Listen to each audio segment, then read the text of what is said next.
Alhamdulillah kita patut bersyukur bahwa pembangunan jalan bypass Bandara Internasional Lombok sampai ke Mandalika dengan panjang 17,3 km telah selesai dibangun dan siap untuk digunakan.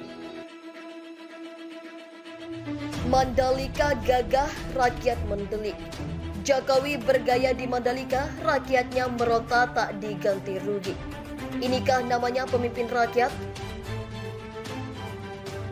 Bisa ceritakan apa sebenarnya itu kemarin di bangsa ini ketika tribun ini akan dibuat.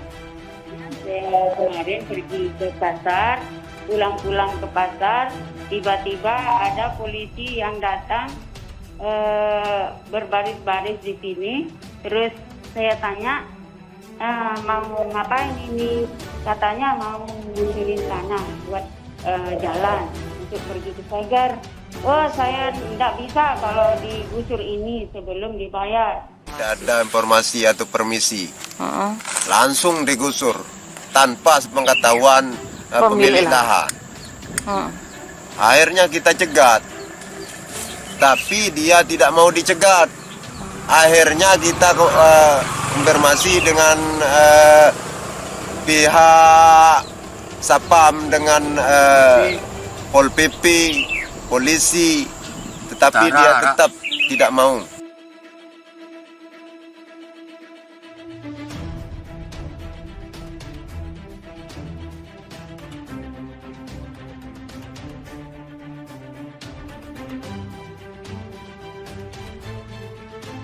Sama masyarakat Kuta menuntut kepada Jokowi untuk segera memberikan ganti rugi yang layak dan adil kepada masyarakat Kuta atas penggusuran. Yang kedua, berikan tempat lokasi yang layak dan akses terhadap lapangan kerja bagi rakyat korban penggusuran. Salam demokrasi. Untuk pembebasan ini jangan terlalu cari keuntungan yang besar. Karena informasi dari pusat sudah dianggarkan ini sekian nominalnya untuk pembebasan lahan, tapi saat ini kan masih terlalu banyak yang bermain. Nah, mohon kalau memang Indonesia ingin maju dan ingin Indonesia tidak ingin malu persoalan masalah sirkuit internasional ini, mari tegakkan sebuah keadilan, kebenaran, dan masyarakat berhak untuk mendapatkan itu.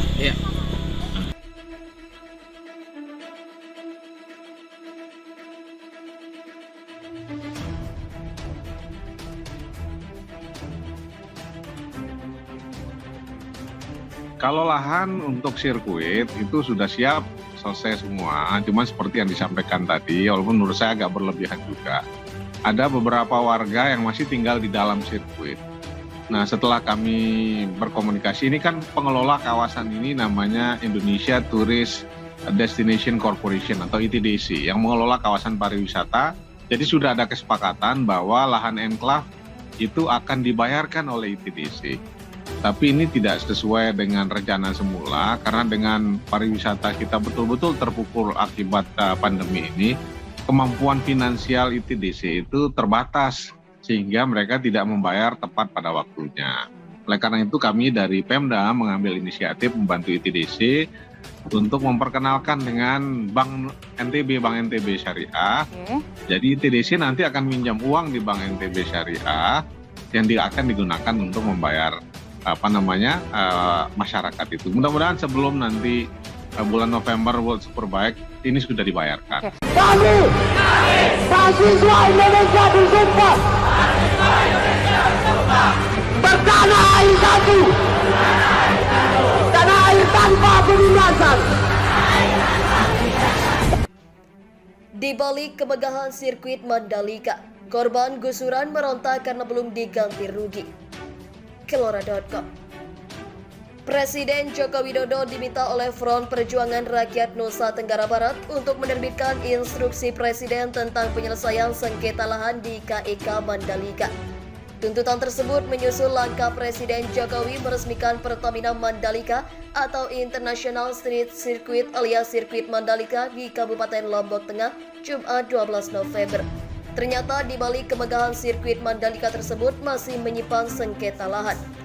Pasalnya, warga yang lahan tempat tinggalnya belum diganti rugi itu sempat melakukan aksi protes saat kedatangan Jokowi ke KEK Mandalika, Jumat 12 November.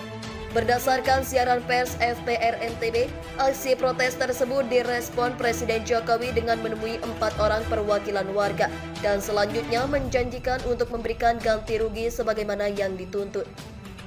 Respon tersebut dilanjutkan dengan memerintahkan Menteri BUMN untuk segera mengurus skema penyelesaian dan ganti ruginya.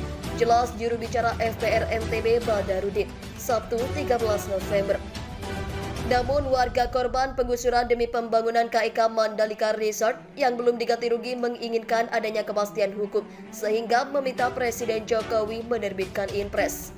Badarudin menilai bahwa tanggapan Presiden tersebut hanya akan menjadi angin lalu, seperti halnya janji-janji manis atas penyelesaian sengketa sebelum-sebelumnya. Karena perintah Presiden Jokowi kepada Menteri BUMN untuk menyelesaikan sengketa tanah Mandalika Resort secara lisan tersebut tidak cukup kuat di hadapan hukum, ungkap Badarudin.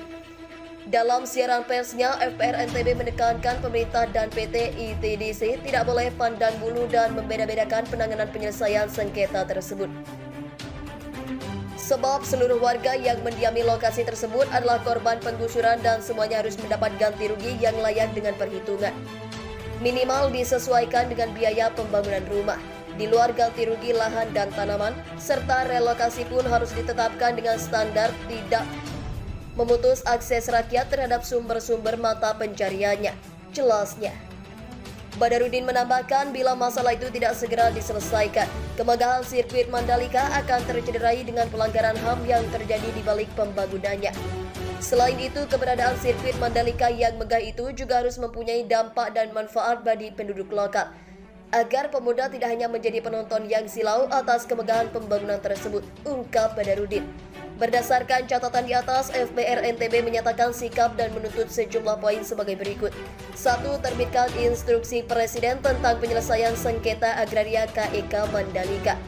2. Berikan ganti rugi yang layak dan adil berdasarkan hitungan biaya pembangunan rumah bagi rakyat korban penggusuran, baik yang telah tergusur maupun yang akan digusur.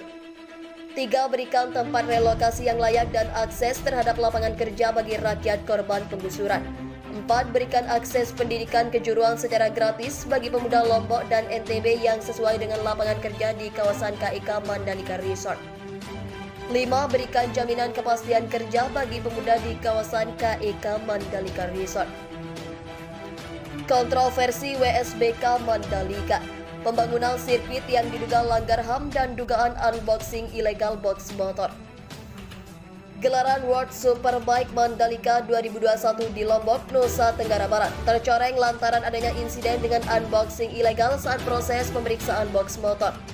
Dalam proses pemeriksaan yang dilakukan oleh tim Bea dan Cukai Mataram juga ada oknum tidak bertanggung jawab yang telah mendekati motor dan merekam video tanpa izin. Oknum tersebut juga mengunggah video yang ia rekam di kanal YouTube miliknya yang bernama Soul Kuta Lombok. Indonesia Tourist Development Corporation dan Mandalika Grand Prix Association selaku panitia penyelenggara menyayangkan adanya insiden saat pemeriksaan kargo logistik WSBK itu. Namun jauh sebelum insiden tersebut, gelaran WSBK Mandalika juga sudah menjadi kontroversi karena pembangunan proyek Mandalika yang meliputi pembangunan sirkuit balap motor Grand Prix, hotel, dan lapangan golf mendapat sorotan dari pakar HAM PBB. Proyek tersebut dinilai melanggar HAM. Kompas.com merangkum 2 kontroversi yang mewarnai perjalanan gelaran WSBK Mandalika, mulai dari pembangunan sirkuit yang diduga melanggar HAM karena mencaplok tanah masyarakat, serta insiden video pemeriksaan box motor tim Ducati. Pelapor khusus PBB untuk kemiskinan ekstrim dan HAM, Olivier De Scutter pada April 2021 lalu menilai proyek senilai $3 miliar Amerika Serikat itu melanggar HAM. Hal tersebut dikarenakan pembangunan kawasan The Mandalika dilakukan dengan cara menggusur dan merampas tanah masyarakat setempat. Para petani dan nelayan terusir dari tanah mereka dan mengalami perusakan rumah, ladang, sumber air, situs budaya dan religi karena pemerintah Indonesia dan Indonesia Tourist Development Corporation mempersiapkan The Mandalika untuk menjadi Bali baru. Berdasarkan laporan sumber yang dimiliki Olivier, masyarakat yang menjadi korban penggusuran juga belum menerima kompensasi dan ganti rugi sama sekali dari pemerintah saat itu.